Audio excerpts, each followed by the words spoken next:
When the first bullet hit Claudia's arm, it felt like it exploded. Her girlfriend Rebecca asked her where she had been shot. The second bullet hit Claudia's neck, the third one followed, and by then she had lost track of what was happening. The fourth one hit her in the face. The fifth one hit the top of her head. Rebecca told her to run. The sixth bullet will hit Rebecca in the back of her head as she rose to run herself. The seventh will hit her as she ran, making her liver explode. The eighth bullet missed. The shots stopped, but one of the women was already dying in the arms of her girlfriend.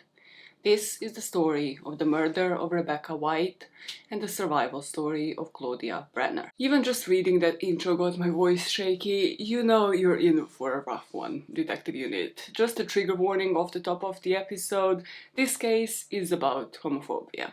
I first heard about it on Eleanor Neal's channel and thought to get Jeannie involved because I know it is going to hit close to home for both of us. However, we really wanted to do this justice. So I wanted both of us, my researcher Jeannie and myself, to read the book that Claudia herself had written, to watch the documentary that had been based off of this story, also co-written by Claudia, and to try to basically get all of the details for the most detailed account of events on this story. Now, I'm not telling you as usually I do off the top of the episode. It's like, hey, this is a trigger warning. If this is something that you don't want to listen to, click out of this video. Because I truly think, even if you take this episode in chunks, it is an important story to know. Like, whether you identify as gay, whether you are just not conforming to gender norms, whether you are the straightest fucking arrow out there, I think this story is so important. And if you are into books, if you're into like a bookworm thing, like I need you to read 8 Bullets. The full title is 8 Bullets, One Woman's Story of Surviving Anti-Gay Violence. And Claudia had published it in 1995, which is roughly like 7 years after the incident. Today, it is just so beautifully written. I will be reading some of the quotes from Claudia's book throughout this video because, you know, like unless you have lived something like that, unless you have been there, you can't put it in words better than the writer herself. She really puts you in the shoes of herself and Rebecca in those last moments of Rebecca's life, and it's just such a powerful read. There are some parts of the story that had me sobbing, so just off the top of this video, this story will make you cry, and it should. It should provoke some sort of emotion in you. And then also I would suggest and put in the pinned comment the short documentary. So Claudia had co-written and like they have casted individuals, like the 2 girls that look so much like them. It's so eerie, but it's just 15 minutes, like no excuse not to watch it after this video. I will try to play some parts of it throughout it, like as they're pertinent to the story. But also just go watch it. It's called In the Hollow.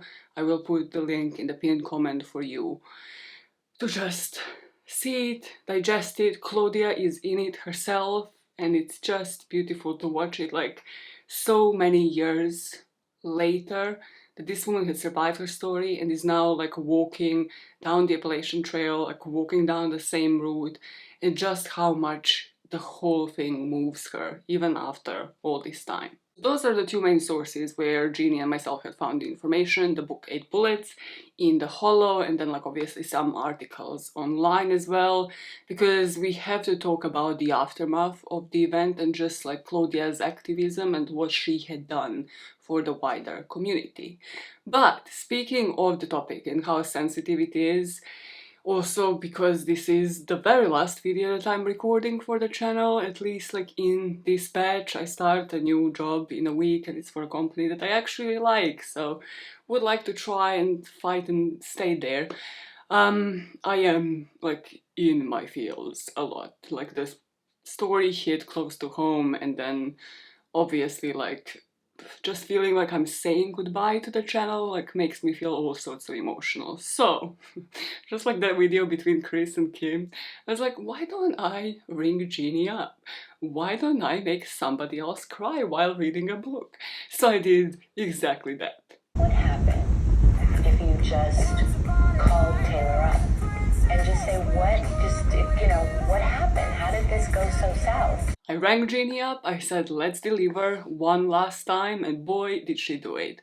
I'm going to also put her email in the pinned comment if you want to give Jeannie work. She works with much bigger YouTubers than myself, and her storytelling, if you have listened to my Millet story, if you have listened to the cult stories on this channel, it's just beautiful. Like, it's just amazing script, you know, like you're not going to be copyrighted, and she just has like such a knack of telling these stories and giving them the justice that they deserve, that I just love it. She scripted this story for me, and then I added some quotes from the book, some details, and like I kind of ended the beginning that I wanted and the end that I wanted based off of like what's important for me in terms of like what you want to take away out of this story. For you to understand this story, I feel like Jeannie was thinking also like, how do we place you into it? How do you go into it kind of knowing like where they were walking, what they were surrounded by, Appalachian Trail in general, like why would they have taken this route? So for you to have the visuals of what will be surrounding these girls, we are going to start off this story on May the 12th, 1988, which is when Claudia and Rebecca were going to meet in what I suppose is called Michaud State Park in Pennsylvania. I don't know why, it just sounds French to me and I can't pronounce French words. Sometimes called the AT, and Claudia would say Rebecca was the one who called it AT, as all of the hip people did. Like, if you walk the whole of the Appalachian Trail, you just felt entitled to be like, yeah, it's just the AT, man, like that's nothing. However, it's not nothing. It's the public footpath stretching all the way from Maine down to Georgia, and it's over 2,000 miles long. Even as somebody who likes long hikes, this looks beautiful but intense. So many people have walked the whole trail, but they usually do it in sections, stopping to camp, hunt, and fish along the way. Some people come to the AT just to camp out for the weekend, and usually for those people there are some camping areas, structures, that are called lean-tos. So these are basically either small one-room cabins or a structure with just two pieces attached at an angle. Both would be set up along the trail in natural camping spots in case a camper needs one. So maybe it's just raining really bad on that day, maybe it's really windy and you can't get the tent set up. Or your tent might not be strong enough to hold back the rain from the thunderstorms. The third option is that people just sleep on the ground while on the trail, so they don't feel like lugging around all of the items needed for a tent, so they will just bring a sleeping bag or a ground sheet. Ground sheets are what you lay on the ground at the bottom of the tent, and it's waterproof so the wet ground can't get to you. And why am I telling you all of these things about camping? We are going to get to that really soon. But before that, we have to speak about how Rebecca and Claudia met and how this trip even came about. They met in the fall of 1985 at a Women's Week committee meeting, and they were planning a retreat. It was Claudia's first semester of her third year graduate program in architecture. When she joined the women's group, she had two goals.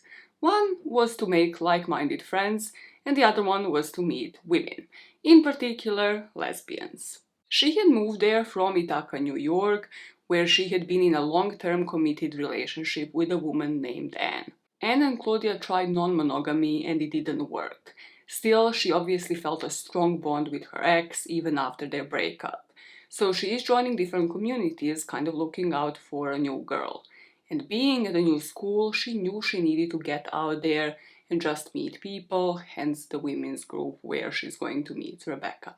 Just so you understand the period we are speaking about and just how Claudia's previous relationship worked, I'm going to place you into the 1980s. Wonderful time not to be homosexual. Although Claudia and Anne lived in New York and Claudia considered herself to be out, at the time, it was late 80s, pride parades were not commonplace. It was a dangerous time for a lesbian couple or even male couple to be openly affectionate in public. Claudia herself mentioned getting what she now knows is hate speak thrown at her. She was called a lot of disgusting and degrading names just by showing out the affection to the woman that she loved. Back at Women's Week at Virginia Tech and Claudia looking out for anyone to make friends and maybe girlfriends, we have to speak about Rebecca. Rebecca Wight initially fell into the friends category in Claudia's mind because she was quote-unquote heterosexual and attached due to her long-term relationship with a man. Back then, and even now, that does not mean that Rebecca was straight, it merely means she was following societal norms. It's hard to imagine now, but back in the 80s and 90s, it was not only difficult to come out as being gay, but it was also dangerous. We have learned that from the cases like Matthew Shepard's case. The Morbi podcast does a really good coverage on this one, and Brandon Tina. They were beaten and killed for admitting who they loved or even just who they were. Just to put this into perspective, we're talking about the period in late 80s. In New York, same-sex marriage won't be legally recognized until 2011, and in Washington, where we are about to find out Rebecca was from, a year later, 2012. So Rebecca Patricia Wight was born on October 17, 1959, in Washington, D.C. to her mom, her dad, and she also had two younger sisters. I put in the script almost a Scorpio, but then Jeannie goes on to describe her as somebody with a warm heart and a sparkling personality, and I was like, yeah, that's not how I see myself. So clearly, she was born at the right period of time. She was born the right zodiac sign, because not a single Scorpio has been described having a sparkling personality. It's not me. You see, it's not me. It's not me. There's a lot of sarky personality, that's it. Rebecca, was incredibly intelligent, was an adventurous academic that loved nature and helping others. She graduated from high school with honors in Seoul, South Korea. And her family moved often when she was younger due to her father being in the military, so that's why she spent part of her life in South Korea. She graduated from Virginia Tech with a degree in business and was applying there to complete her master's courses. Both of them are at Virginia Tech, right? Going to different societies, and they meet each other and become friends. But as you remember, Rebecca is dating a man. She's attached to this freaking straight-ass man. Months pass, and Rebecca writes Claudia a postcard during the summer, and at this point she was out of this relationship with the man. She moved places, she moved to a different flat, and then the mutual friend kind of knew that they liked each other, so they started playing matchmaker. And Claudia kind of writes about this in the book, that she had this crush, like on this woman, and then just like was confiding into her friend, and the friend was like, go tell you something, she kind of has a crush on you as well, like go for it. It's just, this is a dream. This is the dream. This is the friends to lovers trope that everybody wants. Okay, cool. This is how Claudia writes about it in the book. She had a crush on me too. I was elated. I wanted a lot to fall in love with Rebecca, and I had her permission to do so. In the course of daily life, I spent as much time daydreaming about her as I possibly could. Months after our first night of making love, the feelings still took my breath away. So Rebecca was not single for long. The pair started dating, and they seemed to be a great match. Just when the pair got together, though, and started to really get to know each other, roadblocks were put in their way. Claudia had received a fellowship to do research for her thesis at Technion Institute of Technology in Haifa in Israel. Now the two did okay for quite a while, being separated. When Claudia would come home to Ithaca for visits, Rebecca would come up and visit with her. But when Claudia got back from her trip, she found out that Rebecca had also been seeing another guy, and this person's name was Tony. When Claudia found out about Tony, she decided to fight for Rebecca. And this is where Jeannie in the script put not physically, as if I was imagining like some guy named Tony, probably like Italian because stereotypes, and like her in a boxing ring fighting. So Jeannie says not physically, but she wanted to let Rebecca know that, she's not going anywhere. Claudia, like the legend that she is, gets her girl back, and they move on from what had happened to Tony and would always find a way to meet up with each other and spend time together. I hope it's coming across as me having major respect for Claudia in this story. Like, this part got to me because I was like, this is the confidence that women need to exude. Just like the confidence, of a cis, straight white man. That's it. That's how you walk into the room. You're like, hey, I see the potential. I think let's discuss this. Are you conforming to the societal norms? cool, cool, now let me just get my girl back. From this point on, like towards like what she had lived through, where she had come afterwards, like in the aftermath of the events, the activism that she had done, and then to like being featured in The Hollow, basically like trailing one of the most traumatic experiences of her life. I have insane amount of respect for this woman. So Claudia talks about it in the book. They would make sure that they met up now frequently, and sometimes the friends would come along too. And as Claudia would say, like their worlds would mingle. Rebecca was very integrated in her life. Another side comment made by me here, and this is more like a big sister advice, okay? If that person is not fitting into your friends group, if you don't want them to meet your friends, and if they don't feel like you should meet their friends, it's not gonna work, okay? It's not gonna work, but it's just like, let's not waste time. Let's just not waste time. Or the worst is if you are hiding the trauma from one of your best friends. Like if you can't share the details of it with your best friend, don't waste time. Don't waste time, just listen to me. Don't even question it. Don't even question it. Somebody had to live through it so that you don't, okay? Cool. Back into the story. Let's talk about the halfway point and the Appalachian tale and how this trip came about. This is how these two women ended up in the park. Rebecca was still living in Blacksburg, where Virginia Tech is, while Claudia was living in Ithaca. She was back from Israel now, planning to come back to school at Virginia Tech when the fall semester started. The pair had started meeting each other halfway and camping, and Rebecca was definitely more of a camper than Claudia, but Claudia said she loved that they would be totally alone and free in the woods. Mishaw State Park was halfway between Ithaca and Blacksburg, and it was also a spot where Rebecca had hiked before. And just pin this in the back of your head for later, the fact that Rebecca was more familiar with trails, with hiking, was just also like more comfortable in the woods. So Thursday, May the 12th comes around, and two were set to meet and had a whole weekend planned. That day they were going to hike and set up camp, then hike and explore on Friday as well. But then on Saturday they were going to drive to see Rebecca's sister on her birthday in Washington, D.C. The plan was to stay overnight, then head back to the park and camp, then head back to their respective homes on Monday. On Thursday, both of them leave their respective homes, and Rebecca made it to the park, but Claudia wasn't there. Apparently Claudia's truck was overheating, so she had to keep the heat and the fan on. She said she was worried about it the whole time and it slowed her down. And then when she got there at 4:30 or 5 p.m., Rebecca was waiting for her, and she had some weird happenings with her car too. She said one time during the trip she had tried to start the car but it wouldn't, and eventually then it did. While Rebecca had been waiting for her, she had met some campers that were leaving, and they gave her a really great map. It showed the trails around that park very well, including campsites and lean-tos.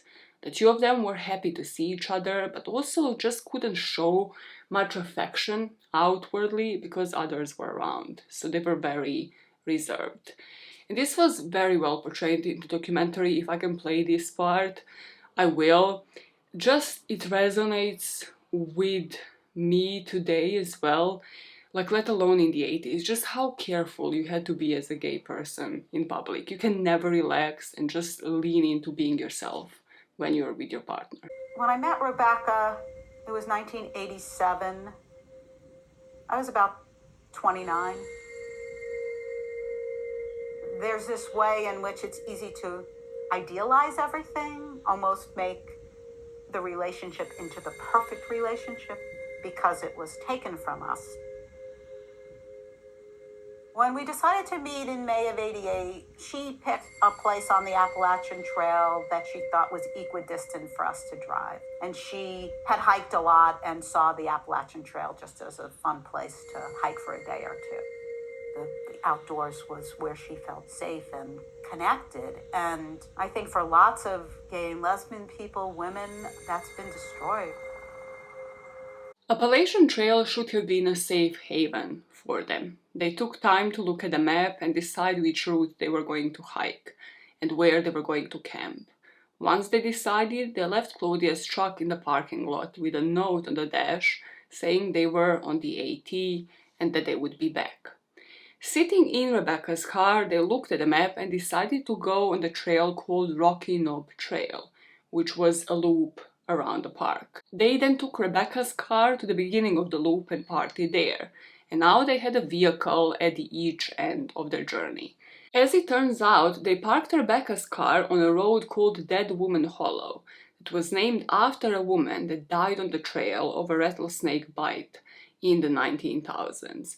Very eerie in hindsight, but at the time they're not having the time to dwell on that, on like all of the issues with the car, on, you know, like just how hard they found it to find each other, and the fact that they're like not being able to express their love for each other, like they're just happy to be together and like to start this route, to start trailing this path and just be free, completely free in the woods. They got out their packs and started a hike about 6 p.m. that first day. Walking along, they came upon a stream that they had to cross to get to the campsite. And they had a bit of fun there because Rebecca just hopped right over them, but Claudia was more hesitant. Remember, Rebecca is the hiking pro. So Rebecca joked with her, but being encouraging, until Claudia crossed the small stones too. They hiked for a while, and it was a nice walk, just the two of them chatting and getting caught up. Eventually, they came to the campsite, which had a wide empty area with a couple of lean-tos and an outhouse. Rebecca said she wanted to check the lean-tos in the morning because there were usually logbooks in them. So like, you know, like how in a hotel you have the logbook where you kind of put like some words of like about your stay and possibly like a note to the next person. So it's kind of the same principle. Visitors would sign in and sometimes leave a little message for the next person to camp out there. They have these logbooks in the shelters, and everyone that comes by the trails writes something down in them. Like, I made it and my feet are still on. Almost there, but so totally not. We should write something. What do we say? We should say, Rebecca and Claudia are here. Thanks for the white blazes. I wish I had them in all other parts of my life. They set up their tent far away enough to be private, but still to be within the campsite. They chose to use a camping stove instead of starting a fire and had some dinner. And after, Claudia had a stomachache, so they went to bed early. They had those kind of sleeping bags that attached to each other, so it was like they were sleeping in one big bed. And they had a good day and went to sleep happy, blissfully unaware that this is going to be their last night together. This is the part of the story that actually physically hurts here, because it's not like a breakup, right? Where one person might be aware, hey, this is the last time I'm kissing you, like this is the last time I'm sleeping with this person, and the other one isn't. And that causes you grief later because you're like, oh my god, I didn't know that this would be the last time I'm kissing this person. I didn't know that this is the last time I'm actually sleeping with them. This is two people that are just living their lives, making plans for their future, not knowing that the next day someone else is going to take that away from them. And it's something else, like I cannot imagine the level of grief that it brings to someone. And this is again like why I respect Claudia so much for even sharing this story. She didn't have to write a book, she didn't have to share this story, she didn't have to get engaged in activism, she didn't have to hurt herself over and over again, but she did. When they woke up the next morning, they went down to the stream to wash up, and then they just laid around their tent. It was beautiful weather, and since they thought they were alone, they were also naked. Eventually, Claudia started boiling water from the stream for coffee and breakfast. Rebecca went up to the outhouse while Claudia waited for the water to boil. Just a few minutes later, Rebecca came back and said, "We are not alone here, Claude. We are not alone. We got to put our clothes on." Claudia later said that Rebecca didn't seem panicked, so she didn't panic either. She just said, what was going on? And I'm so glad that this movie exists, because I feel like this is what Claudia really wanted to portray, just how not fussed about this they were. They were like, oh, just like somebody else who is camping out here, but like, yeah, let's put our clothes on because now we are aware that somebody else is also on this campsite. To explain what was going on, Rebecca told her she went from the outhouse to the lean-to so she could see if there was that logbook, and instead there was a man there. She said he was a creep. Rebecca was embarrassed because she was totally naked except for her shoes. And he had asked Rebecca for a cigarette, and she told him she didn't have any because she didn't smoke. They had been around the camp for a while and thought that nobody was there. They had also been naked the whole time, if you remember. So Rebecca acted like it was just another camper that might have also been embarrassed. She said the man told her he had arrived late in the night and thought that he was alone. Do you have any cigarettes? No, I don't smoke. Does she?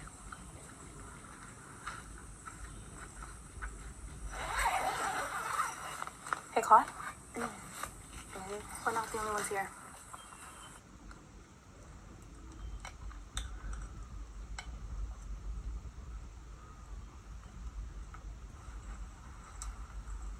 So at first, when you hear this, you think like, okay, Rebecca was clearly creeped out, but also you might be thinking like, well, the other person must have been embarrassed, like they must have also been creeped out by this like interaction, be like, oh my god, like I, should apologize, I definitely didn't know that these two girls were around. But then, when the man turned around, like when he turned towards Rebecca during this interaction, it was clear that he had an erection.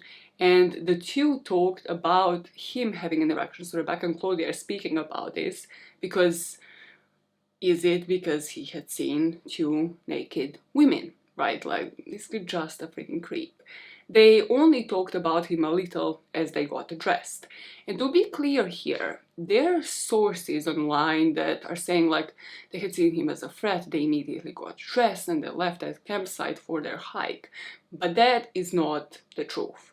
They camped all the time, saw these types of campers often, so this wasn't something that was raising the alarm bells at this point. They got dressed, Rebecca put on pants and Claudia put on shorts because that is what they brought with them. They sat down, ate breakfast and talked about mundane things like oatmeal and nutritional yeast. They sat, had a normal morning, just being together, doing the mundane things in life, playing house, out there in the campsite, and Claudia called it fun. Not fabulous or the best day ever, but fun. And I'm sure you, watching this, can remember of a time you were with a person that you loved. Just sitting with them and talking, maybe enjoying a meal together. You're focused on them and you aren't worried about the world around you or what anyone else is doing. That's what they did. Claudia said most campers want solitude. They come out there to be alone, to be left alone.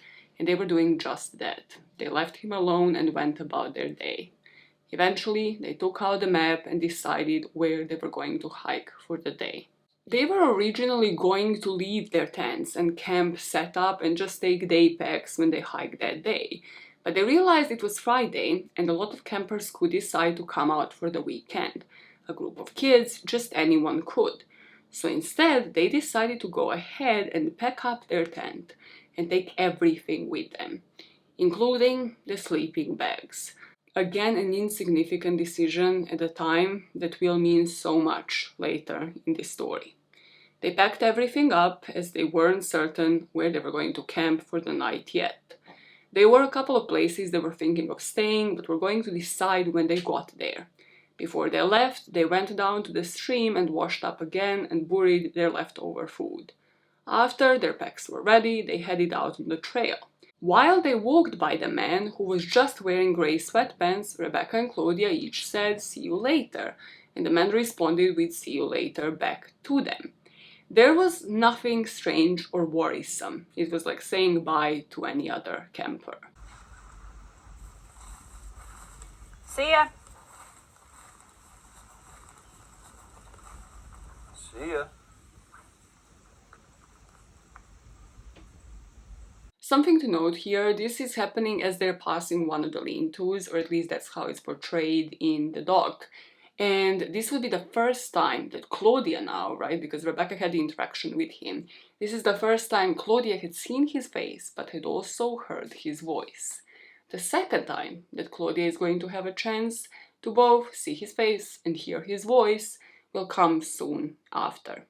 After hiking for about half an hour, they stopped at a place they needed to turn. They had been talking and kissing while they hiked, just being in love and having a good day. They looked at the map and decided to go east on the loop. They had put the map back into Rebecca's pack when they heard someone say in a sneering voice, "You're lost already?" When they turned around, they saw that it was the same man from the campsite. He was about 30 feet away on the same trail as them. And he was also carrying a rifle that he had behind his head across his shoulders with his hands draped over. So again, if I manage to play the documentary, like you will see how he was carrying it, but I'm going to show it now. So it's as if like the rifle is on your shoulders, you have your arms draped a lot, like nonchalantly, you know, and you're just like resting there and you're just walking about. So Claudia obviously in the book mentions a few more things about him, like just how nonchalant, like, just going to shoot some deer or something like that this felt. It looked like holding the gun that way was part of how he's used to walking. It reminds me of how soldiers in Israel are when they had carried a gun for so many years, and it's like an extension to themselves. They're completely comfortable. That's what he was like with his gun. Okay, so we're here. We're on a ridge, and then we turn. Perfect.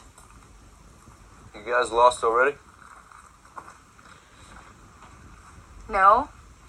Are you? That was the first time that either one of us saw that he had a rifle with him. Since I had just been in Israel, I remember feeling like he had that gun with him all the time, the way that the Israeli soldiers had their guns with them all the time.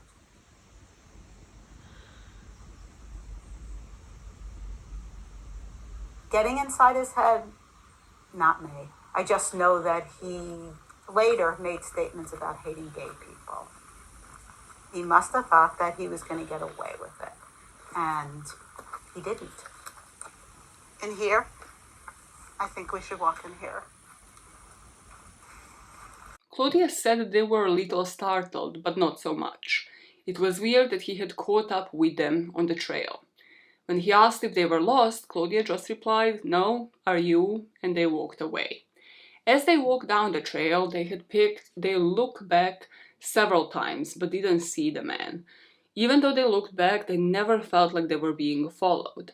They thought it was just another camper on the same trail as them. From the book, you can gauge there's a bit of different atmosphere this time around, like there's a bit of that feeling of feeling unsettled, maybe have I been followed, have I not, like it takes you a bit longer to get back to your calm self and like convince yourself that somebody is not following you. And Claudia was wondering what he was doing with a gun, like that's what was going on through her head, even though he looked like very nonchalant. She was thinking like it's not hunting season this time of the year, making her question what he was going to shoot. They hiked all afternoon and some of the trail was rough going. Claudia was getting lightheaded from being tired, so they found a spot and stopped for a break. They had something to eat and kissed and they had fun. They did look back and talk about the man, but to this day Claudia is confident that the man was not following them. Eventually they started looking for a place to camp for the night. They found this idyllic spot near a stream that was sort of secluded, so obviously they loved it. They can just be by themselves and hopefully not have any creeps around this time around. They didn't set up the tent straight away because it was only 3:30 or 4 p.m. at the time and they weren't ready to sleep for the night. So instead they laid out the tent fly and the ground sheet that I mentioned at the beginning of the story, so they would just hang out on that. They made some iced tea with vitamin C because Rebecca had a sore throat and they had to boil the water for that. Remember, it's 1988, everything is taking like 10 times longer than it should. So they don't have like tea crystals, bottled water, they can just pour this into, so it's a process, right? But after that tea, Claudia got out some chocolate that she had brought. They were just relaxing, talking and snacking, and eventually it did turn sexual. I will tell you about it in as much detail as needed, as it's necessary for the aftermath of this case. They were just rolling around and the bugs were biting them, so they rolled under the tent fly. What happened next is absolutely horrific, it's brutal. We'll go into the details about the shootout, so this is traumatic to talk about, and if you need to, turn back now. I'm not going to post any graphic pictures, but it's going to be a hard fight to get through this part of the story. If you remember, Claudia had her shorts on, so she had taken them off, and according to the book, they were having sex under the tent, thinking they were alone. As Claudia was laying on her side, Rebecca was too. The book talks about just how everybody sensationalized this fact, from people during preliminary hearing that we're going to talk about later, to obviously media and the newspapers. Claudia said, "In all the reports it always says that we were making love when the shooting happened. We weren't really in the middle of heavy sex. We were playing, kissing and rolling around. At some point I think Rebecca had said take off your shorts, and we were not having oral sex with a capital OS, but we were playing. It was all really nice, kind of idyllic. Why I mentioned that is that I was only partially dressed when the shooting happened. Rebecca was fully dressed. The image in the reports is that we were in the middle of a passionate sex act. I have always said making love because I'm paranoid they will discredit our relationship by saying, oh, they were only playing around." This part of the book just shows how back then, but honestly even today, I would hope certain parts of this story would have never happened today had it gone to trial, had it seen the light of the courtroom. But it just shows how the same weight is never given to the same-sex couples. It's just oh, two women can have sex, how can that happen? Just use your brain. Just genuinely, you use your brain and you use your imagination, watch some porn, get educated, check human anatomy. I don't know what the fuck to tell you. How can you discredit something because you have zero knowledge about it and because you are just ignorant? It's just pure fucking ignorance. But it also shows how they were just living their lives. After spending so much time long distance separated from each other, thinking that nobody was watching, being hidden from view, and their lives were about to be shattered while they were not bothering a single person. 1 second, these two girls were laying there, loving each other, and then there was an explosion in Claudia's arm. The man, who we will later learn is called Stephen Roy Carr, took his rifle and shot her. Claudia later said she didn't realize she had been shot. She didn't understand why there was blood everywhere on the ground sheet and why she was in so much pain. She sat up and started screaming. He shot again, this time in the right side of her neck, again in the left side of her neck, another one in her face. The bullet got lodged in her teeth. Rebecca understood it immediately and started asking Claudia where she was shot. Rebecca told Claudia to lay down flat so he couldn't shoot her. Even though Claudia did that, the 5th shot went into the top of her head. All of this happened in 20 to 30 seconds. Rebecca didn't get hit because she was laying behind Claudia. She was not in the line of fire. Rebecca saw a nearby tree and told Claudia to run to it, so she did. And this action, at least in my mind, by Rebecca, was probably what will save Claudia's life. Claudia ran to the tree and got behind it. Then Rebecca ran for cover behind the tree as well. He shot Rebecca twice while she was running, once in the head and once in the back. But she did get behind that tree. So there they are, Claudia and Rebecca behind the tree, bleeding from several wounds, in complete shock because they can't think of any reason someone would want to hurt them. Immediately, they knew it was the man that they had seen that morning. They didn't know why he shot them, but they knew it was him. Claudia said she was running her mouth, meaning she was just repeating everything she said, how are we going to get out of here, over and over. She said she would have kept going if Rebecca hadn't told her she had to stop her bleeding. So, stop the bleeding was the last statement that Rebecca made with any lucidity. In that moment, she both saved her life and also let go of the responsibility for her own safety. And Claudia took it. It felt like Rebecca's spirit had left her, like she knew she was dying. Claudia finally realized she had to tend to her wounds. She said that made her come to herself, to bring her around to knowing she needed to save their lives. This wasn't in the book, but she was most definitely in shock, like even just like not stopping to like just catch a breath, but rather like running her mouth, speaking, just because she thought like if she stopped thinking, she stopped speaking, like she will just collapse and give up. And considering what was happening inside of the body, you can just imagine the level of PTSD, the level of shock that she was experiencing. So Claudia decided to take the risk and run to where the packs were. So she's running back to what is technically a shootout scene. What if he's still, hiding with a gun, he can just shoot directly at her at this point. She needed to go back there to get the clothing to stop the bleeding on both of them. And she believed the only reason why there were no further shots fired is because he already left by then. He thought he finished the job. He thought both women were dead. Again, put this in the back of your head because he's going to use the dumbest excuse for this later. It's just purely stupid. However, luckily there were no further shots fired here. So she got some clothes and then she pressed a red shirt to Rebecca's wound on the back of her head. Then she found a white towel that she put around her own neck that was big enough to cover both sides, like both of the wounds on Claudia, because if you remember, she was shot on both sides of her neck. Having covered the wounds, she started thinking about both of them walking out of there. The problem was that Rebecca wasn't doing any good. Claudia put on her sweatpants and sneakers, but when she gave Rebecca her sneakers, she couldn't see them. Rebecca was going blind. From the outside, from here, you and I can acknowledge that Rebecca was shot in the back and was losing blood rapidly. We will find out later that the second bullet in her sheared her liver in half. When the liver is hit, stopping the bleeding is paramount to survival. But Claudia doesn't know that. And also there is no surgeon in sight with a liver transplant in hand. Claudia's just trying to save her own life and her girlfriend's life. In the book, Claudia speaks about this part and, about the stress, the shock, the running of her mouth, and just being in non-stop motion. And she thought that her girlfriend is going to live because she understood that she will. She didn't understand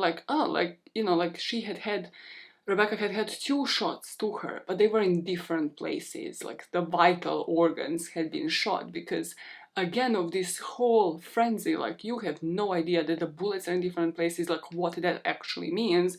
So you just think like both of us are coming out of this alive. It was when it came to the sneakers that something finally clicked for Claudia, that Rebecca is not going with her. I put them on for her. I still thought that we were both going. Later on, the police didn't understand why the sneakers were tied so tight. And I started saying, Rebecca, come on, get up, we gotta go. Talking to her and she wasn't saying anything. Whatever decisions her spirit was making, she was becoming less and less present. Less and less of her was around. With her sneakers on, at this point Claudia was so focused on them walking out of there, she wasn't feeling any pain from her 5 bullets. She started trying to get Rebecca to get up and walk. She picked her up 4 or 5 times and tried to get her to her feet, but she fell each time. One time Rebecca did try to get up on her own and try to use the trees as support, but she just couldn't do it. She wheezed and collapsed. This is when Claudia realized she was going to have to go alone. She was going to have to save them on her own. This is when Rebecca told her she was really hurting and also showed Claudia the spot on her back where she had been shot.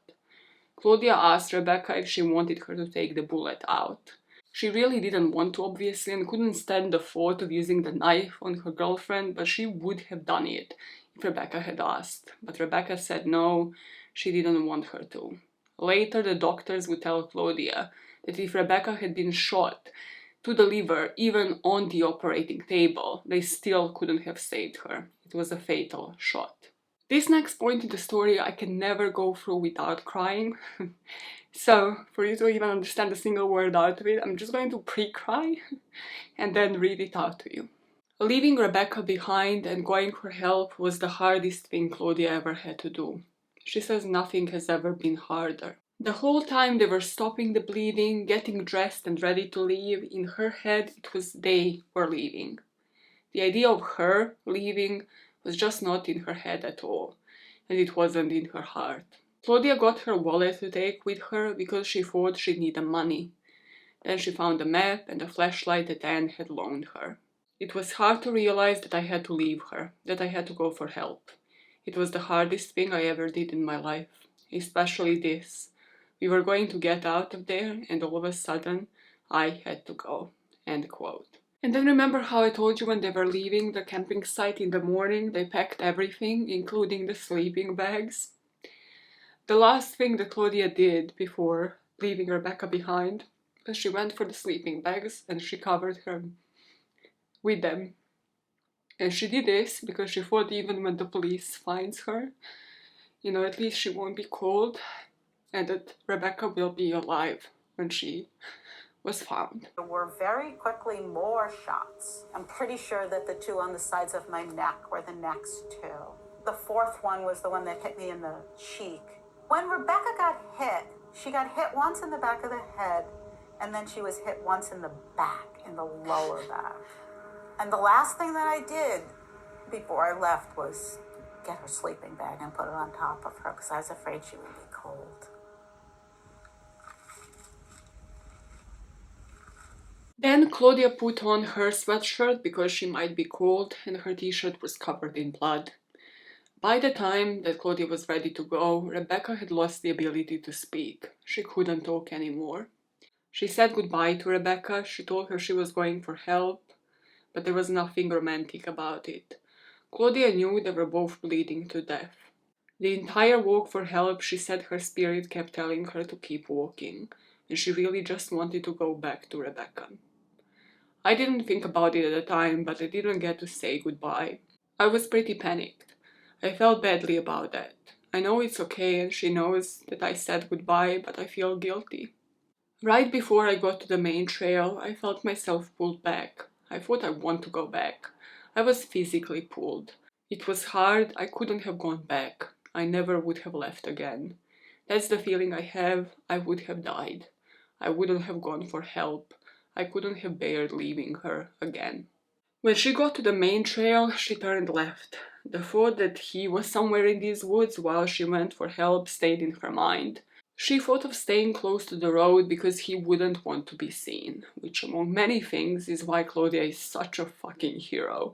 She profiled this man right away. She's like, seems like a loner, seems like a weirdo, seems like somebody that might be running away from the justice, seems like somebody that might not want to be caught by the police. And as I mentioned before, she was not a hiking pro. That was always Rebecca. So with 5 bullets that hit her, she had to make these decisions. When she got to Ridge Road, she had to decide whether to go left or right. Shippensburg Road was a big road with a lot of people passing on, so she went toward it. A lot of the trail was uphill, which was very hard for Claudia, who at this point could not swallow. Her throat hurt so bad she was spitting out saliva. She also said her arm felt like it was on fire, but she kept walking and walking. Bear in mind, 5 bullets, she's losing all of the blood. After walking for 3 hours, 3 hours, she finally got to the road and a car was coming her way. So she took off the towel that she had around her neck and waved it at the car, trying to get them to stop, but this car passed by. She kept walking down the road and saw a house. She was afraid no one was home, and if she broke in looking for a phone, she would get arrested, so she passed by the house. Then she heard another car coming. This time she stepped into the middle of the road and waved her flashlight in large circles. The car did stop, and there were 2 teenage boys in it. She went to the driver's side and said, "You must help me. I've been shot." The guys got her into the front seat of the car and headed to the hospital. She told them her name, that they had been camping on Rocky Knob Trail, and that Rebecca was still there and needed help. She said this over and over again, like repeating their full names. She had them repeat them back to her, so like to make sure that they knew it, and that they knew where to find Rebecca. While she's talking to the boys inside of this car, she still couldn't swallow, so she is spitting onto her towel. And the boy who was driving was named Chris, and he told Claudia he had just started using chewing tobacco and had a spit cup that she could use. For those of you who didn't know, which is me, thanks Jeannie for this, because I was like, what the fuck is chewing tobacco? Why does he have a spit cup? What the hell is a spit cup? It all sounds gross. Actually it is, like, don't chew tobacco. Just don't. I don't feel like, from the limited Google searches I have done, I don't think it's healthy. So, for those of you who don't know, which one of them being me, when you use chewing tobacco, you aren't supposed to swallow your saliva because it has the tobacco juice mixed in it and it can make you sick.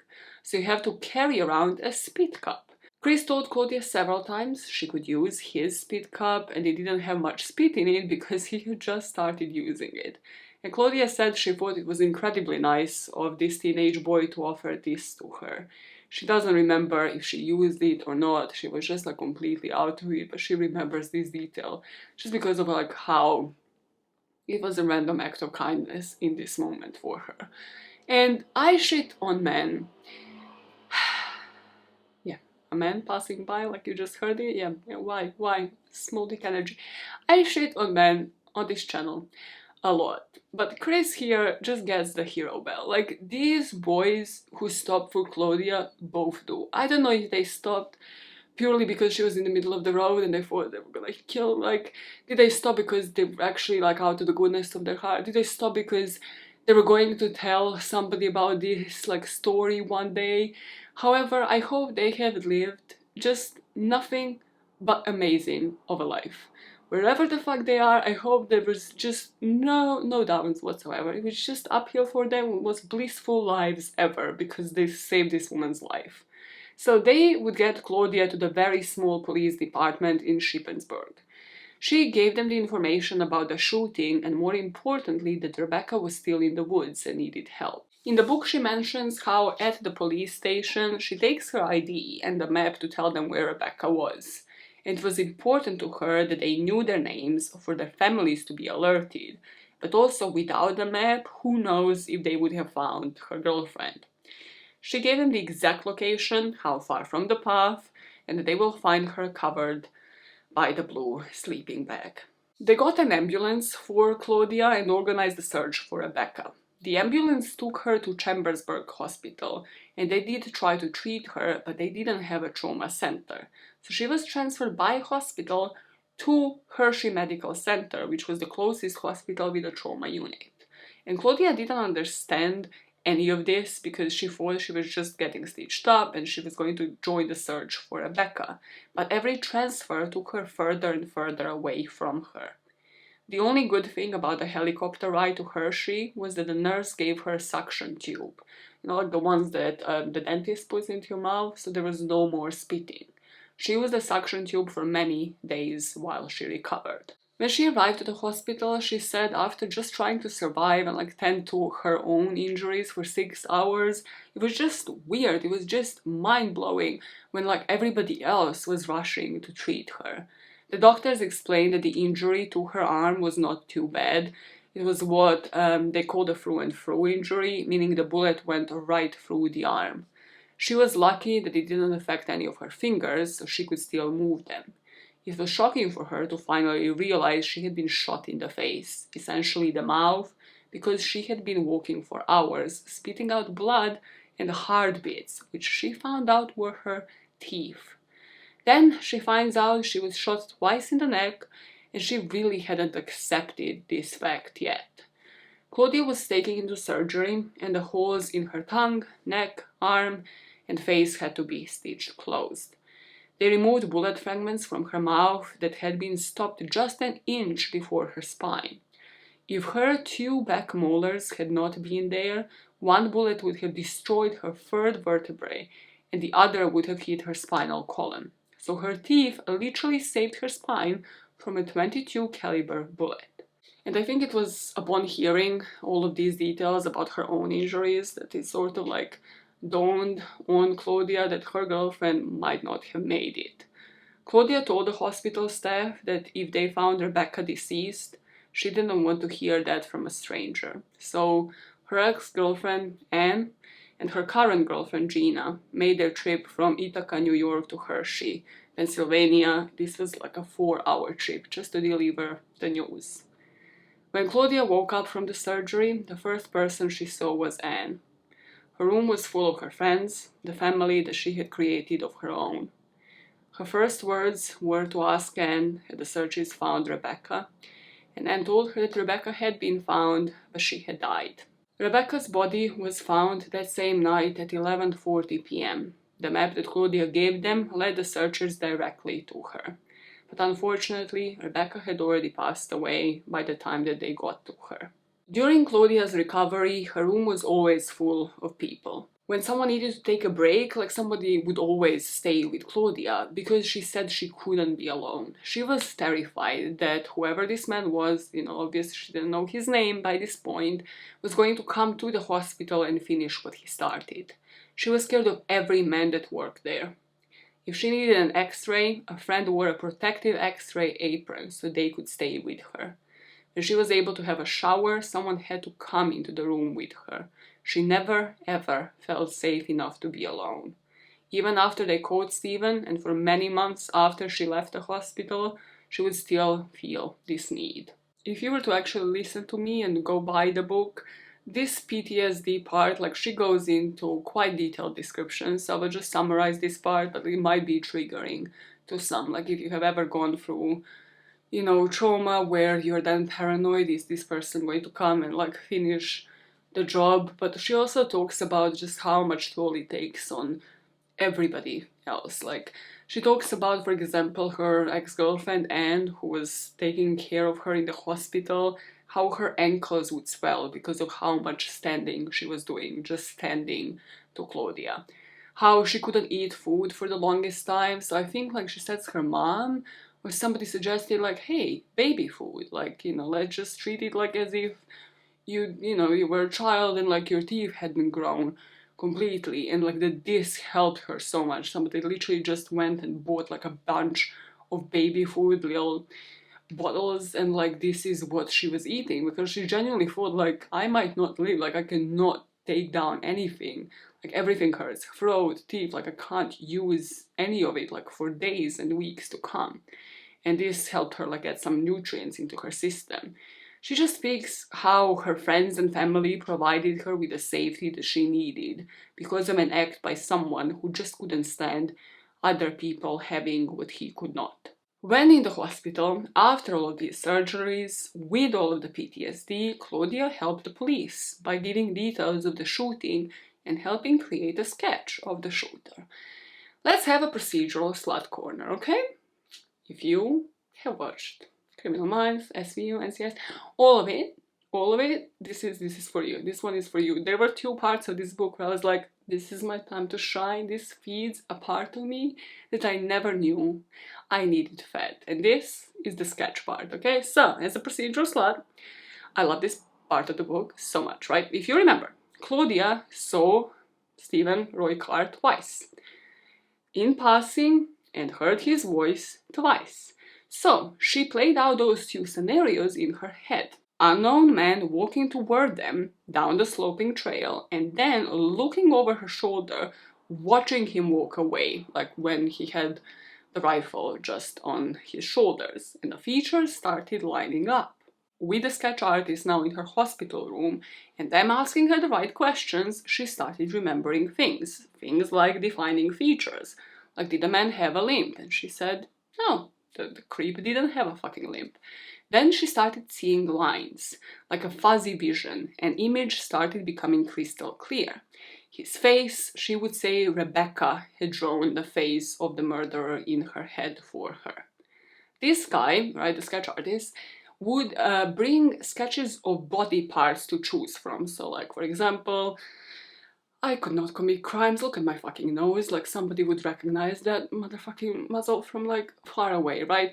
It's are their lips fuller, are they smaller, is the nose wider, pick kind of different facial parts from this pool of pictures, is the forehead smaller, is it bigger, what about the hair, did he have a fringe, all of that, right? And he starts taking those parts while he's sketching it out. And then what Claudia would do, she would turn her head around and turn it back and look at what was sketched out so far and say like, oh, actually no, the mouth doesn't feel right, or like, I don't know, the nostrils were wider, or like the hair doesn't feel right. And she said she respected this sketch artist so much because he had all of the patience. And he knew that this was her best, like the best that she could do to bring this man to justice. And looking at this sketch, you might think this is off. You might think there is no way somebody looks like this. And I'm just going to ask you to wait and to lower your expectations, because we are talking about somebody who, even his lawyer, is going to say is homophobic and is an incel. So, do with that information as you wish, but you're probably not thinking like somebody super fucking hot, like people that Shania Twain mentions in her songs. Okay, you're not thinking that. No, you're lowering the expectations of what this person looks like, and then you lower them back again. At this point, Claudia was healing enough to be moved out of intensive care to a step-down room. And the problem was that room was smaller, and she couldn't have visitors with her at all times, so she refused to go. The doctors had a psych exam done on her, and that doctor concluded that having her friends around was really crucial to her healing. Because of this, the hospital would make the allowance so she could always have family and friends in her room. 4 days after the shooting, Claudia finally agreed to talk to the lead investigator. She would tell anybody that would listen, including the police and the hospital staff, what had happened, but she would always leave out the fact that Rebecca and her were in a relationship. She was scared to tell them, thinking that they were going to blame her. She was afraid they wouldn't work as hard to find a killer. She was just scared. She talked to a friend who is an attorney that told her that she had to tell them the truth. She explained that this might be prosecuted as a hate crime, so they needed to know all of it. That day, she told the investigators about their relationship. She didn't know that she was giving them the motive for the shooting. This is what Claudia said about it in her book. If Rebecca and I had been a straight couple, all the things that had gone well would have just been normal.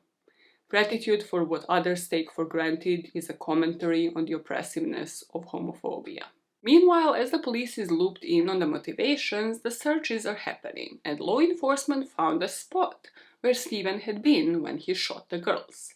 So when the searchers found Rebecca in the crime scene, they also found things that the shooter left behind. He made himself comfortable, right? The area where he sat and laid down to stalk the girls and then shoot them was a bushy area with an open gap that directly faced the girls' camp. They found a jackknife, so like a large pocket knife kind of thing, 8 empty bullet shell casings, sunglasses, a blue knit cap with white animal hair on it, and 25 rounds of live .22 caliber ammo. And while at it, why not release the sketch that Claudia helped with to the public? They released the sketch and opened up a hotline for, the people to call in if they recognize the person. And they did get a call from a woman that said she knew the man in the sketch. Sometimes he stayed with the family. She said his name was Stephen Roy Carr and that he basically lived in the park, in the woods. He would come to their house to shower and get a hot meal, and he was a family friend. He was even teaching her son how to shoot in their backyard. This was the Golden family, and she said that they had seen him on March the 13th. Now, he had come to their house, and this would be the day of the shooting, right? This is why it's super important. She said he was really upset and had told her 17-year-old son that he had done a terrible thing, but he didn't say what it was. He then left, and they hadn't seen him since. So they were worried because they saw him often, but she was also worried because this is the guy that hung out with her son that she had left in her family home, and apparently he was dangerous and looked for in connection to murder. So officers went out to Golden House, and the family allowed them to do a search. They found bullet casings in the backyard where he had been teaching her son to shoot at birds, and the casings ended up matching to the ones found at a crime scene in Michaud State Park. They also found out that the family had a white cat, and they took samples of its hair that were forensically matched to the hair on the cab that was found at the crime scene. Like, honestly, this man might have just left them some fingerprints. Like, just leave some fingerprints, Steven. Like, you have already made yourself so comfortable. They literally have, like, all of the evidence right away. Like, they too, they're like, oh, we got him, we just need to find him. And you might be wondering, why haven't I shown you the picture of Stephen Roy Carr yet? And this is because, for the first time on this channel, I have to give you a jump scare warning. Even Claudia in the book describes him as strange looking. I am not going to be that nice. I told you to lower your expectations. I told you to think about what a homophobic incel would look like. This is what we in the industry would call a fungo, okay? A fucking ugly person. So, in 3, 2, 1, this is Stephen Roy Carr. Everybody, did I lie? Did I fucking lie? When the Goldens told investigators about Carr, they already knew who he was. They had received an anonymous tip a few days earlier that he might be involved, but he was one of the 5 people that they had suspected, and the sketch that Claudia helped them with was what got the police to narrow that pool down. What they knew about Carr was that he was hiding in Pennsylvania woods, because he had a warrant out for his arrest in Florida. So he had previously been a part of a group that did home invasions when he was about 19 years old. They were very successful because they would always make sure that the homeowners were not at home and nobody would get hurt. They would just steal things that they could use or just pawn, so like make money off of it later. Which is the only way to get away with this if you have Stephen Roy Carr as part of your gang, because again, this is the face that you would remember. This is the Squidward form, body shape that you would definitely remember. But Stephen did mess up and did a home invasion where an elderly woman was at home, and instead of fleeing, he stabbed her. Okay, this legend was named Greta, right? So this is a bit about that story and Stephen's past criminal history. Greta would survive and would be able to give a description of the guy that has the figure of a little twink, right, the Squidward figure, but he won't be caught again until 1984, when they charge him for operating a burglary ring. So the police has the warrant out for his arrest. However, at this point, he's still managing to hide in the woods, to literally go underground, and I don't know for what reason. Has he just not attacked anybody else in the meantime? But they just weren't, well, actively enough looking for this man, and this is why he was out and about in the woods in 1988 when Claudia and Rebecca went out to camp. Back to the Golden family who reported him. So Stephen Roy Carr had left the Golden house and probably saw all of the officers that were all over the park. And apparently he found a shallow metal tub used for mixing cement and was trying to use it as a boat to float down the river out of the park. What I put in the script, like if I'm not mistaken, is this the actual part where you mix the cement, like that tub? Like, is this genius trying to cartoon his way out of this? He floats now for about 5 miles in this freaking way down the river and gets to the shore in Cumberland County, Amish country. This is where, as a cartoon character, he gets out of this makeshift boat and he meets a Mennonite woman whose last name was Weaver. He said his name was Mike Smith, the fakest name you can think of. His name is Mike Smith, and he asks her for food and help. She took him to her family, they gave him food and a pair of boots. And this is when he told her, like, he really needed work, so they let him stay with the family and put him to work on their farm. Mennonites do not believe in using technology, including TV and radio. So Stephen thought he was safe. This is again like how he freaking got away with this shit like for years. And this is because Stephen's name had been released, so it had been in the papers, it had been all over the news, but these people, just like the community where he's trying to acclimate to, where he's like literally trying to insert himself into, is not paying attention to any of that. So for a couple of days, his intelligence had peaked there. But you know what every strict community has? A rebel within. And one such rebel was actually watching the news. And they saw his face and they were like, oh, Oh, okay, I'm gonna snitch. I'm just gonna snitch. Like, this guy might be dangerous. He might, like, kill somebody. He might stab somebody. Like, he might shoot us all.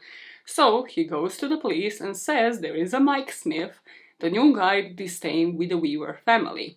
And it seems like you guys want him for murder. This rule breaker, hardcore criminal, went to the head of the church, and it was said that this person then called the police.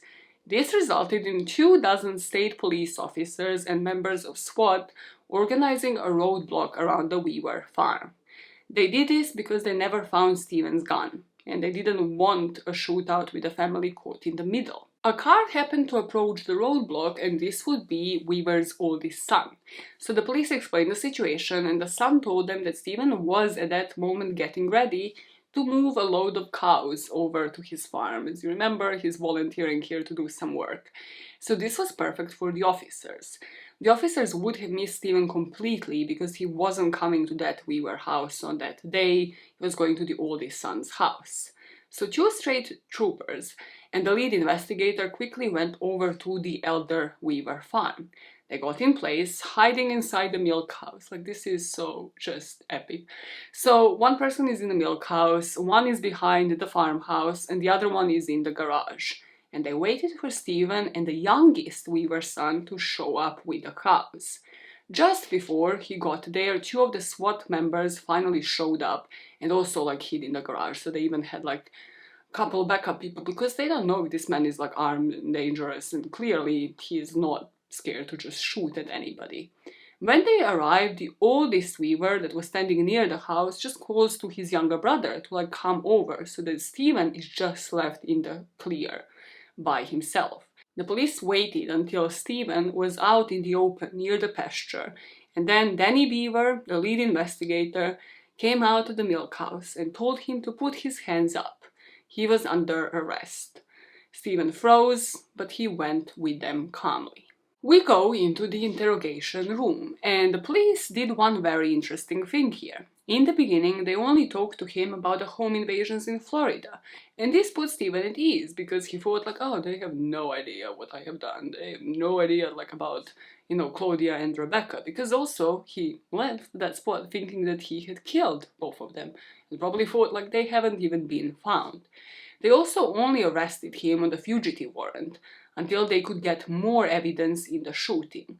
So he refused the lawyer, which Ginny said, idiot. I told you, like, his intelligence peaked with using that cement ball to get to the Amish community. That was it. This is where it peaked. Everything from now on is a downhill for this man. So he talked to the police freely. He said he had been hanging out in the woods hunting, and then weirdly, coincidentally so, his gun was stolen. When was it stolen? You guessed it, the 13th. He said it's so nonchalant, like Friday the 13th, I actually slept in. I wasn't creeping out at these women as they were just going off of their hike, or like getting up and were looking for a logbook. No. I actually had slept in, and I just woke up, kind of middle of the afternoon. My gun was gone. There were so many things that were just gone, like all of this incriminating evidence, gone. We have some good news for you, a trooper said. We recovered some of your stolen property. It was found at the scene of the murder. Car began to cry, which would piss me off. Like, it would piss me so much. Like, so you're like cool, calm, and collected, but you're like, oh my god, you kind of got me, like, found my stolen property. He said, why does this always happen to me? I left the trail. I slept at my aunt's all day. My gun was stolen. The way that he says this as, again, a fake officer in this case, right? Like, I'm imagining myself as an investigator. I would double take. I would be like, what do you mean? Why does this always happen to you? Have you killed anybody else, Steven? Like, while you were running away from the police, what other fucking crimes have you committed? He did admit to seeing 2 buck-naked girls one day, but of course he never saw them again. Eventually, they gave him the news that one of them lived, to which Steven started sobbing like a baby again. He leaned into the idea that it was an accident. He was startled and thought it was a deer. He just continues talking, right? So he's now telling them, no, I actually was there, yeah, damn it. But I was shooting, and then I thought it was a deer. So after 5 shots, he heard screaming and ran. He couldn't explain the remaining 3 shots fired after apparently he realized this was all an accident and he wasn't shooting a deer, but we know that 8 casings have been found on the scene. Eventually, because he still somehow thinks that the police believe him, he spoke about the community that had taken him in, that were literally hiding him, giving him work, Mennonites, right, in a bad way. He said he didn't like how the men in the community kissed other men and the women kissed other men, because no affection of same sex can happen in Stephen's presence, okay? He just cannot stand all gays. At least he's a discriminator. He's just like any gays in any community can't fucking stand them, which as a police officer, this is when you tick off that motive box. You're like, just keep talking. This is just really great for me. Solving this case, it's fucking amazing. Like every police officer's dream, being like, he just went on. He just didn't shut the fuck up. So he will eventually kind of shut the fuck up for like a little bit, and he would lead the police to the place where he buried the gun. The gun that he used as a murder weapon, that rifle. Ballistics on it matched the bullet casings from the Golden House and also the 8 spent casings at the shooting crime scene. On the way to digging up the gun, he also started chatting again. He said that he had seen the girls kissing and more. He took a loving moment between 2 women and tried to make it ugly. With this evidence in hand, and obviously Stephen saying that he was on the scene of the crime, just shooting deer, yeah, the case was solved in 11 days, which was a record time for like any police force, any state, at any given fucking time. And I want to say he made the police stats look bad and made the police officers look like, oh, they were doing a great job. And this is, yes, partially true, but let's be honest. Claudia and Rebecca's actions were the ones that led the police to him. The apparent motive, the way that Rebecca got Claudia to run for the tree, to look for help, Claudia repeating the story to those 2 teenage boys who picked her up, to the police officers, through PTSD, and after all of those surgeries, she got a justice for her girlfriend. As I like to finish off the stories with the victims and the survivors, that means we gotta get rid of Stephen. We got rid of his part of the story first. So Stephen was charged with 1st-degree murder, 3rd-degree murder, attempted murder, and 2 counts of aggravated assault. And before we go on to speak about the preliminary hearing, I have another corner for whom the procedural sluts. We grew up in Criminal Minds and the SVU, and it shows. Claudia had to identify him in a lineup, which again, like trauma upon trauma. But here is why I mentioned, if you remember, in the time that she saw him twice in passing, and she heard him twice, because they would make what is called as vocal ID, so they would make her, yes, identify him from a lineup, which was very easy for her. He has very particular sets of looks, like he stands out, like what's the expression? Stands out like rotten meat. No, that's not the expression. Just describe Stephen Roy Carr as rotten meat. Honestly, stuff of legends. Do I regret it? Absolutely not. But also they made her listen to the 2 sentences that she heard him say. See you later and are you lost already? Just to show you, like if you haven't realized already, what a writing pro we are dealing with, this is how she described looking at Stephen in that lineup. Stephen Roy Carr would have stood out among the others. I stared at the face atop that body to be sure it was the one I recognized. Its lumps and hollows gave him a mongrel look, somewhere between Neanderthal and famine survivor. His forehead protruded over his eyes, which were small and deeply recessed. Most of the rest of his face was taken up by sunken cheeks and a narrow jawline. When I had seen him on the trail, his hair had been long and he had a scraggly beard and mustache. He has been cleaned up in jail. Looking at him produced instant revulsion in me.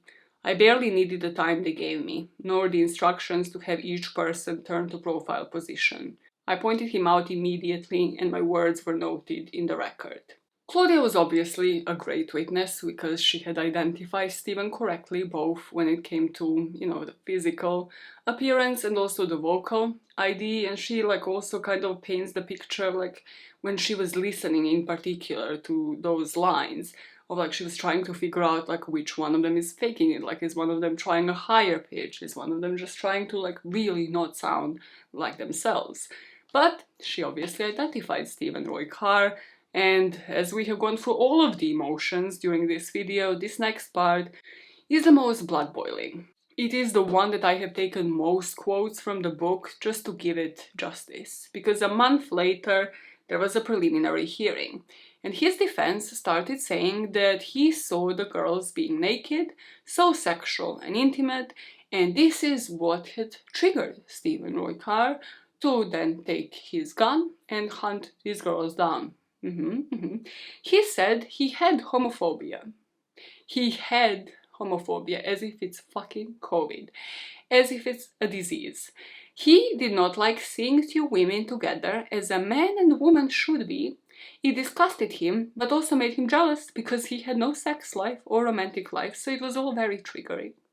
He tried to say they were just provoking him. And remember his previous criminal record, like Greta and home invasions? The defense was going to present evidence that when he was 19, when he had been in jail, he was raped, and seeing these two women have just like brought this to him, like seeing these two women having consensual sex just triggered him, so he had to kill them. Okay, just a quick sideline here, and what I'm going to say next is going to sound like rocket science, okay? So just pay close attention, it's going to be so fucking complicated, okay? So, I'm not trying to diminish anybody's trauma. I don't actually know whether or not this had happened to Stephen when he was 19, and if he did, it's awful. He then gets out of jail. He just cannot stand gays in general. Men on men, women on women, he cannot stand it. He fucking cannot stand it. So he goes on and tries, and successfully, yes, commits murder in one case, and one person, unfortunately for him, had survived. That will, this is where it gets very complicated, okay? This is, if you get caught, going to land you again in jail. Surrounded by men. Let's just do a quick dial, quick dial. Stephen, is the call coming from inside the house? I don't know, I just have to say, like, it's not the most heterosexual thinking I have ever seen on display. It's just not. It's just fucking not. So, in the book, Claudia says the defense was going to make it a gay issue, and the prosecution was going to make this trial a murder case.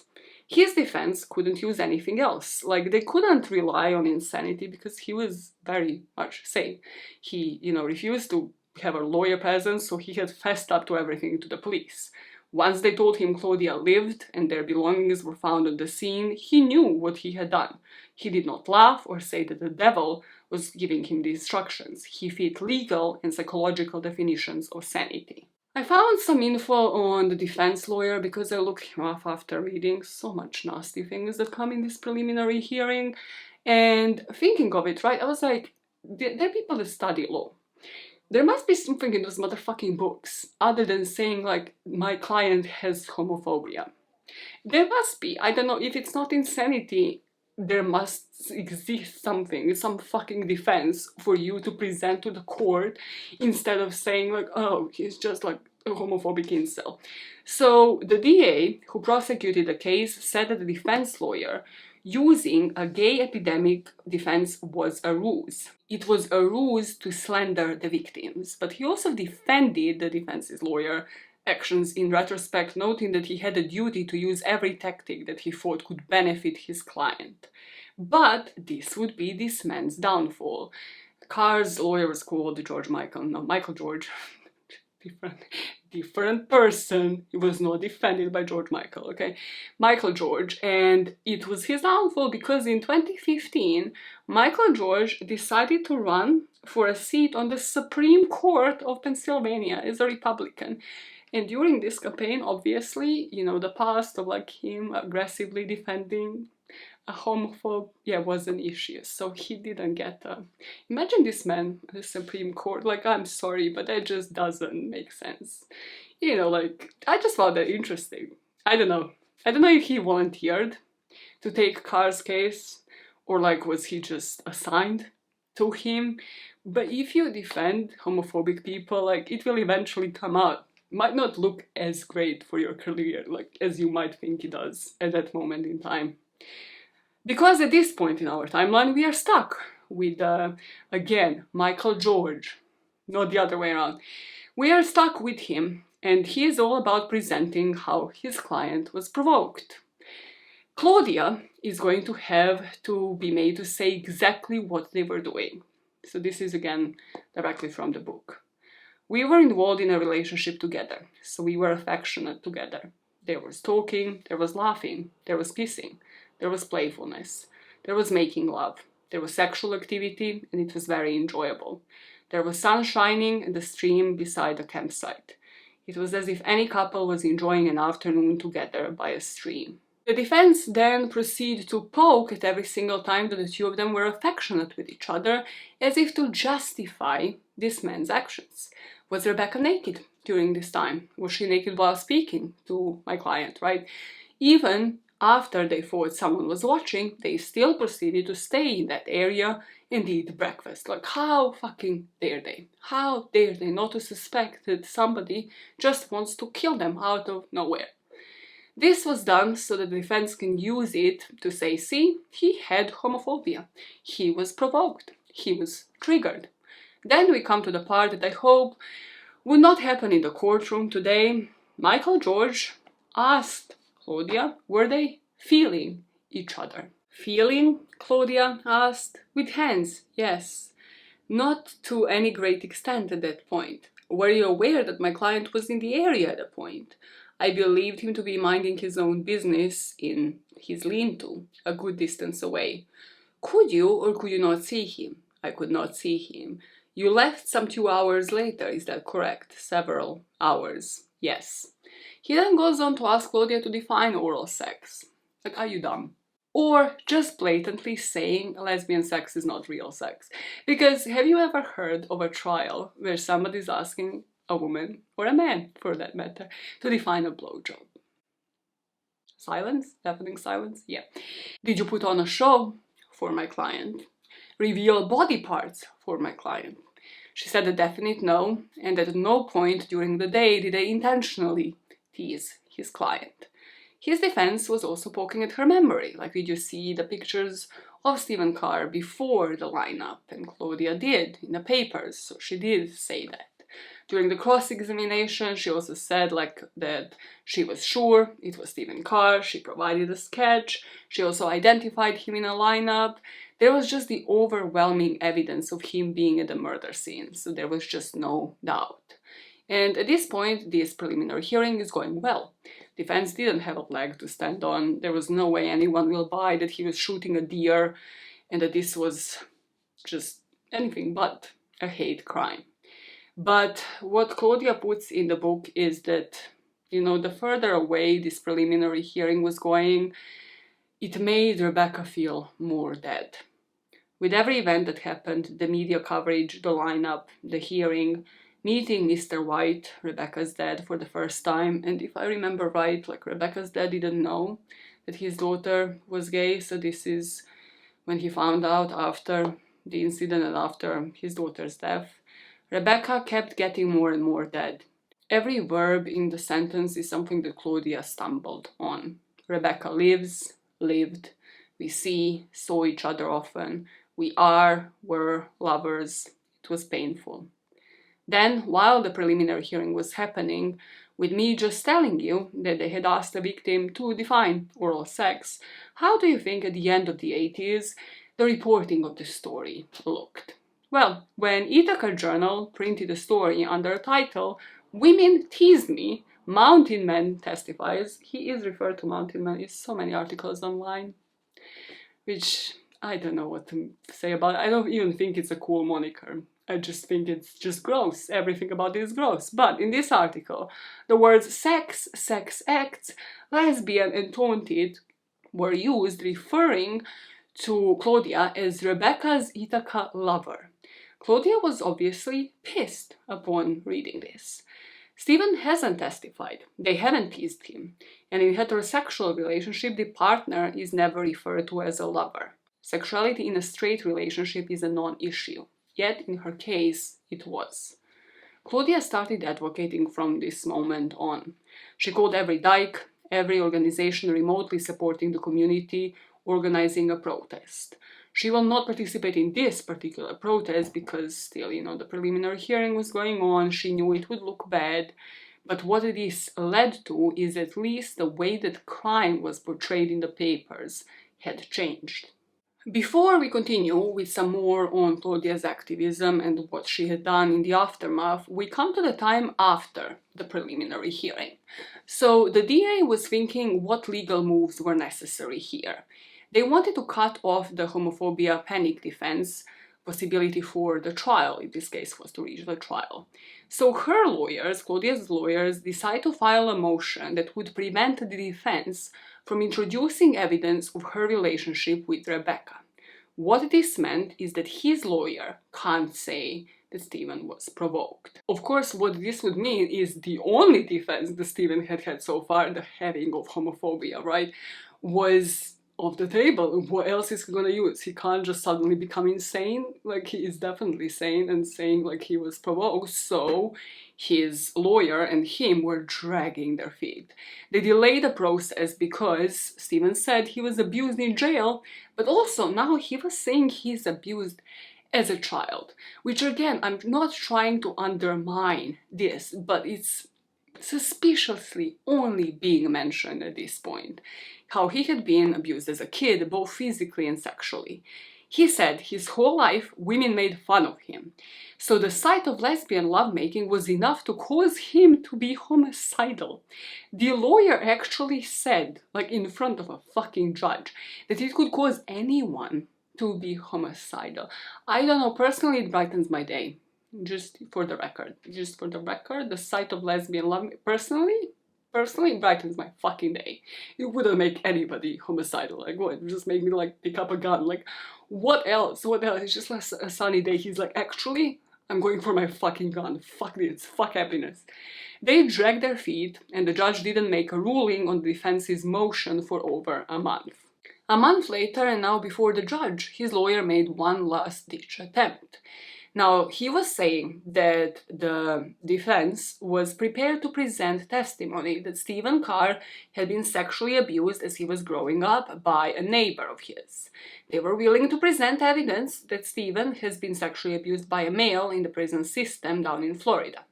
They were also prepared to present evidence that Stephen's mother may be involved in a lesbian relationship. Then the whole lifestyle growing up, the fact that he was ridiculed in school because girls didn't like him because of his looks. They're also prepared to present a testimony that every attempt he had ever had to carry on a relationship with a woman has been refused, and in effect has resulted in him being termed a freak or similar adjectives. He was also prepared to present the evidence, a lot of things that he was prepped to present in this wishful thinking, okay? That on the day, on May the 13th, Steve's ability, I absolutely love how it's just like a sudden nickname pops into the picture, like let's make him somehow sound like less of a shitty person, let's give him a nickname. So Steve over here, his ability to reason, was affected, and this pushed him over the edge and provoked him, in effect, to doing the act which he is alleged of doing, should the court find that this is what occurred. So the judge asks Michael George, is he basically making him make a ruling on the spot? The defense attorney agreed, saying one fact which I do want the court to take into consideration is that the women were engaged in a lesbian act at the time that the incident had occurred. All right, said Judge Spicer, that's the offer upon you wish the ruling to be made? Yes, it is, Your Honor. Then the judge ruled that sexual conduct of any kind, for any reason in the context of this case, could not be considered legal provocation. While Claudia was glad that the judge ruled that there was no legal provocation, she was also pissed by the whole ordeal and how it was just thrown in that, like, who they were and what they did would reasonably prompt somebody to kill them. Thinking that this is now going to trial with the full, jury making a decision and the death penalty crucially being on the table, everybody leaves. But Stephen's lawyer had one more ace up his sleeve.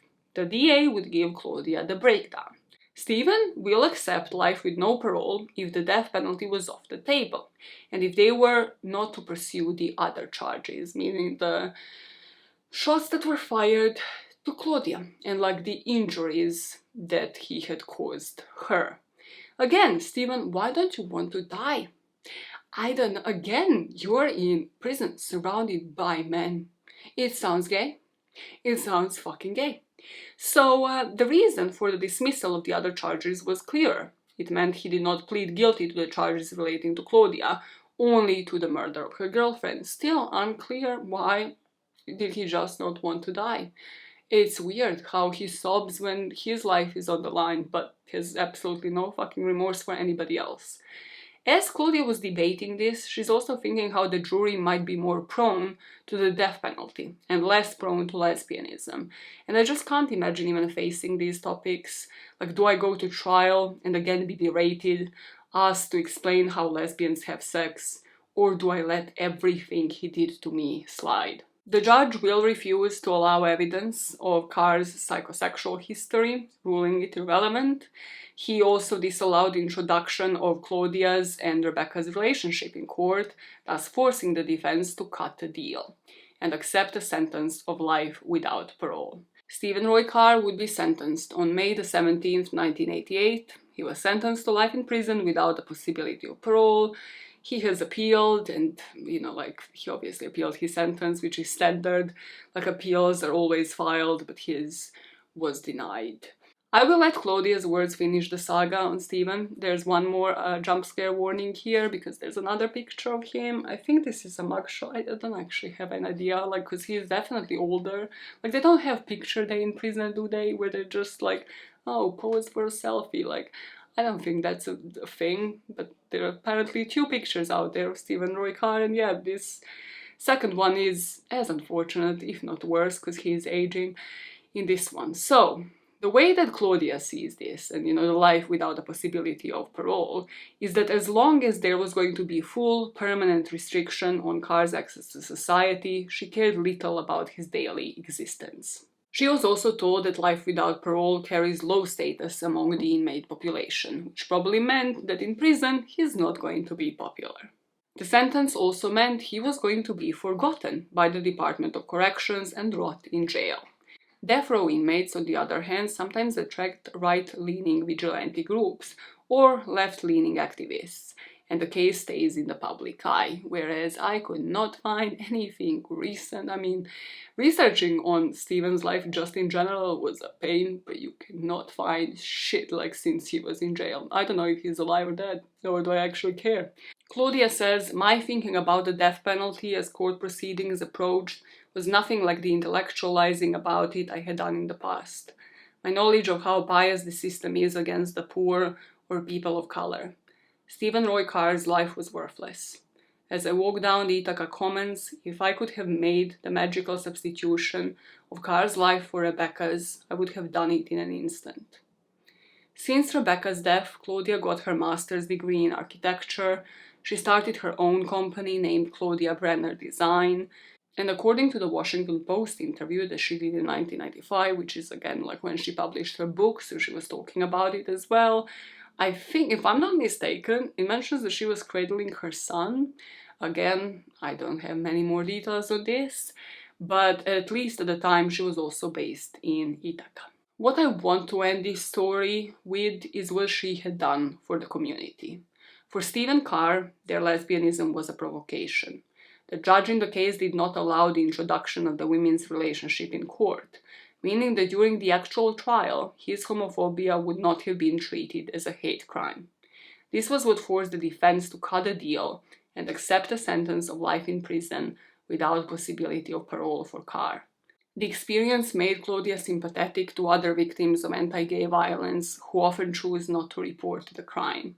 What she has witnessed during her legal proceedings pushed Claudia to get involved in anti-gay hate crimes legislation. She started speaking at different political events, and one of her major appearances was when she spoke at a large demonstration in support of the New York State Hate Crimes Bill. This is where, in 1990, she delivered a speech off the top of this case, off the top of this video, called 8 Bullets. He shot to kill, the neck, the head, the back. Nobody should have to worry about brutal murder. I didn't. I lived my life, chose my love respectfully and honorably, as I believe all people should. I thought I was playing by the unwritten rules, that would keep me safe. The rules that keep us more hidden than we need to be. The rules that didn't keep me safe. Because brutal attempted murder happened to me and killed Rebecca. We need to stop following rules that limit us and act to make the world a place we want it to be. The fact that violence and crimes are targeted against a particular group, in this case gay and lesbian people, requires a societal response. This state government needs to lead that response by passage of the legislation we lobby for today. The Hate Crime Statistics Act was signed that year, the first federal law to mention sexual orientation.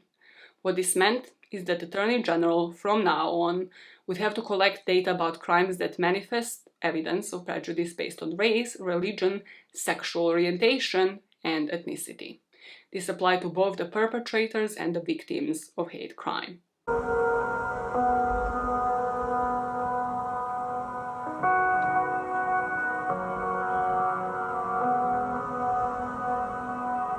Rid our communities of the poison we call prejudice, bias, and discrimination. And that's why I'm signing into law today a measure to require the Attorney General to collect as much information as we can on crimes motivated by religion, race, ethnicity, or sexual orientation.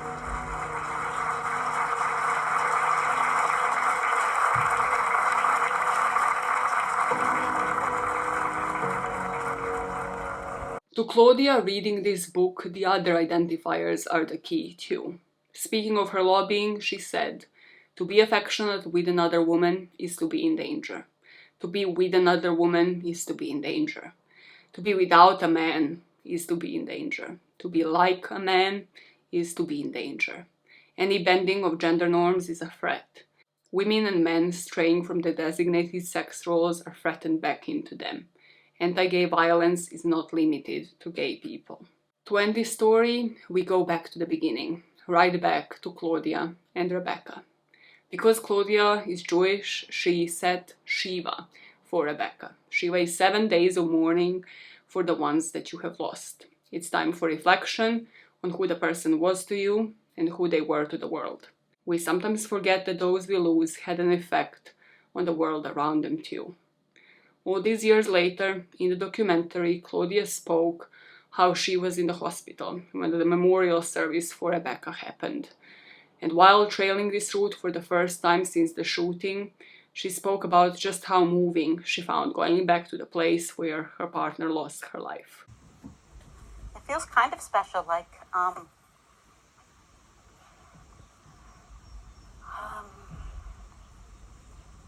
she died here. They had a memorial service for her, and those arrangements were all happened while I was in the hospital, and I wasn't a part of it. I know that her ashes are buried somewhere in Maine. Some of them were scattered, and some of them were buried in a family graveyard, but I never saw her burial site, so that was kind of moving. Rebecca died at 29. Today, she would have been 64 years old. Activism was a byproduct of Rebecca's death, and that's hard, as no amount of activism would bring her back. Rebecca and I never broke up, she was just gone. I stared for hours at the few photographs I had of her, finding her personality captured in the way she held her body, a smile, or a cowlick. I was in love with her, like a hose filling up a bucket, and suddenly the bucket disappeared. The love kept pouring out of me, spilling on the ground. I was in the untenable position of being in love with someone who was dead. This was a story about two women trying to live, trying to meet up, have a trip together, and express their love for each other, trying to have breakfast, to go for a walk, and sleep next to the woman they loved.